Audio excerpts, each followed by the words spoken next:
The measure of any society is in how it treats its mothers and girls. That famous quote by Mahatma Gandhi rings true when you consider the legacy of First Lady Margaret Kenyatta.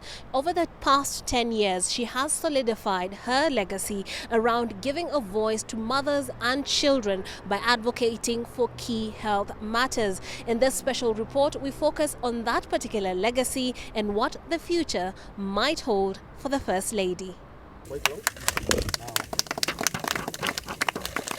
Margaret Kenyatta was born on 8th of April 1964 to her parents Dr. Ephantus Njuguna Gakuo and Magdalena Gakuo.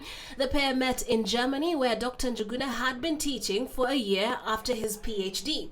Upon his return, Dr. Njuguna became the first African managing director of Kenya Railways after taking over in 1964, but not before serving as the secretary of the East African Tobacco Company. A young Margaret would attend Kianda School, a St. Andrew's School in Molo, and then the Kenyatta University, where she pursued a bachelor's degree in education. In President Uhuru Kenyatta's own words, the pair met at a very young age through Margaret's older brother and struck up a friendship. I met her for the first time swimming with my father, and my father told me, "This one looks good."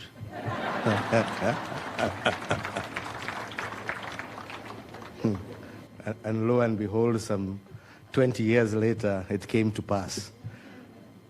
A lady I've known most of my life, who has been my friend, my companion, steadfast supporter, a lady who is humble, quiet,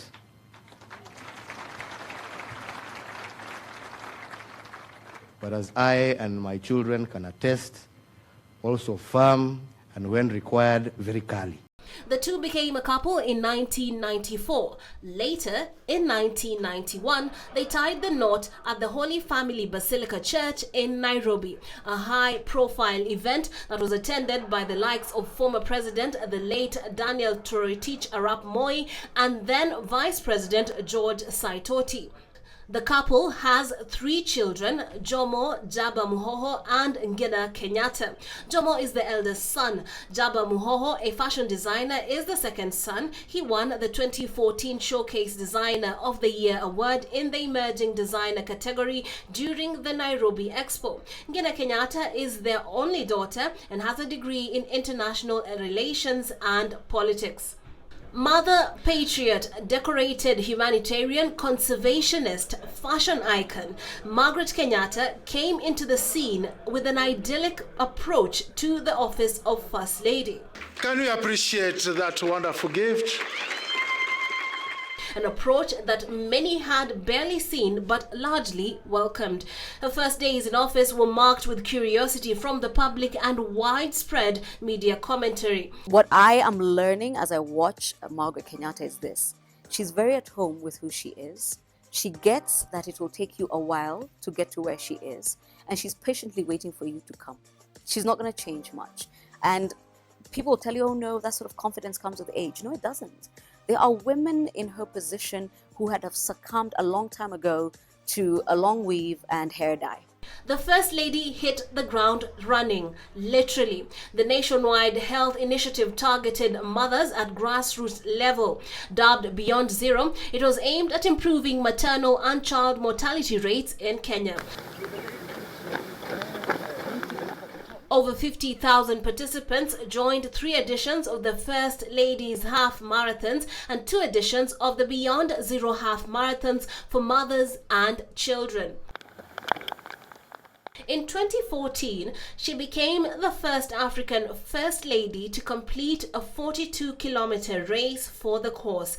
She was also named UN Person of the Year owing to her efforts. In its very early stages, the initiative was able to raise enough funds for the purchase of 13 mobile clinics. By the end of her tenure in 2022, at least 52 mobile clinics had been donated to all counties. Advocacy messaging on health matters had reached 35 million Kenyans. 1,324 locals from ASAL regions were sponsored to get certificates in community health nursing. Her office also worked to influence policy concerning HIV control. 45,000 households were reached through 10 medical safaris. 5,100 community health volunteers were trained on COVID-19 response, reaching over 50,000 Kenyans. Also close to her heart are numerous environmental conservation initiatives. How we will live in the next decade is everyone's business.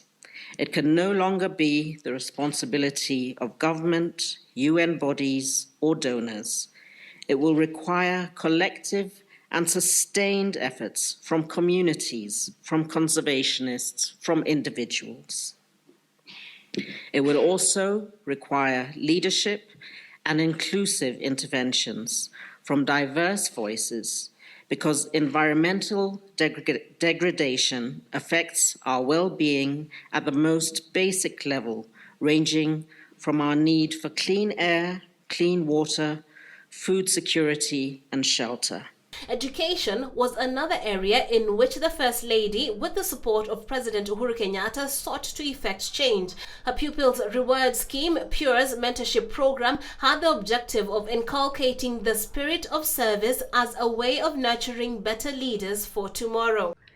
It's my hope that the digital solutions and best practices will be adapted for easy access and affordability across Africa, and that more investment will be allocated towards education and digital training for the employment of youth with disability. A soft-spoken Margaret similarly championed the fight against cancer by encouraging Kenyans to get screened for breast, cervical, and prostate cancer. Similarly, she encouraged Kenyans to fight diabetes by making healthier lifestyle choices and secured the Linda Mama maternity program. Far from the 2014 UN Person of the Year award, the First Lady has been recognized numerously. In December 2014, she was awarded Doctor of Humane Letters by the Kenyatta University. In December 2015, she was awarded the Dream Up, Speak Up, Stand Up Award for promoting children and youth education.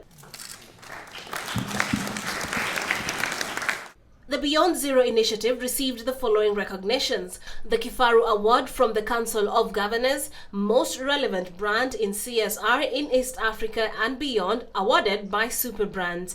Fellowship of Honoris Causa Award from South Africa's Royal College of Obstetrics and Gynecologists in May 2017. The East African Lifetime Achievement Award in December 2018. She also received the Health Leaders 2019 Award for Outstanding Advocacy on Global Health Matters in May 2019 by the World Health Organization. Currently, she is a Lancet Global Health Commissioner on High-Quality Health Systems in the Sustainable Development Goals era.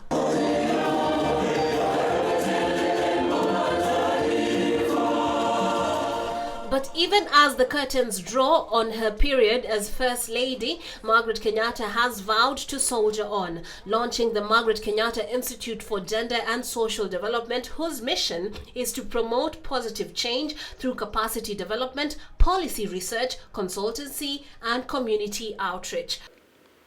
We hope that the output that the Institute will have will inform practical situations, that we will not just bury our heads in information overload, that we will transform the information that will come from these institutes, we will transform our thinking and our actions, so that tomorrow a girl who is in Korea will not be transported via Isibania to go and become mutilated somewhere across the border.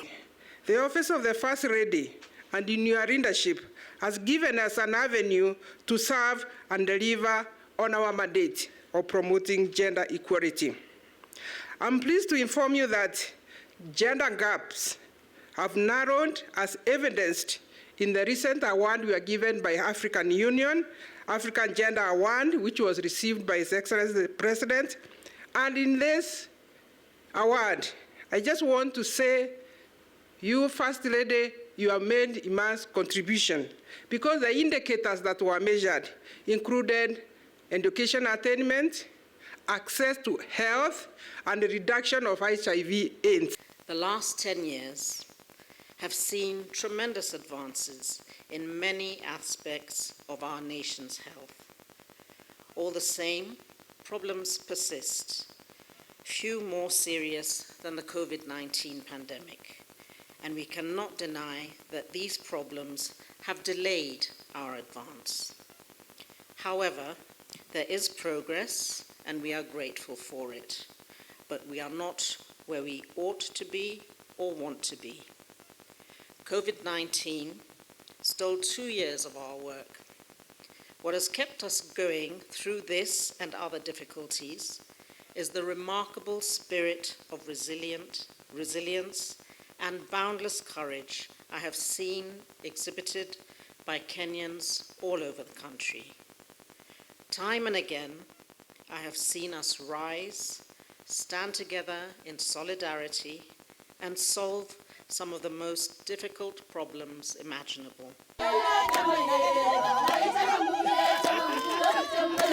Unlike her predecessor, the intrepid Mama Lucy Kibaki, who passed on in 2016, Margaret Kenyatta sidestepped the often fiery Kenyan political and media landscape, choosing to take a backseat and focus on her causes. One could argue that though soft-spoken, the First Lady has been pretty loud in her own way when championing social issues and always stepping out in her quintessential fashion-forward way on special occasions, public holidays, and on international trips.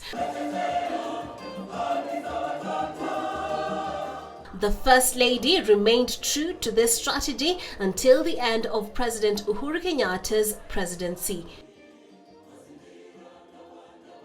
Tonight's colourful event at State House marks a sunset moment for Margaret Kenyatta's tenure as First Lady. And as they take stock of all the work she has done for the past 10 years, they are being emphatic that this is not the end of her work to help women, mothers, and young girls to achieve their full potential by eradicating many of the problems that they face in this country. I'm Trix Ingado for KTN News.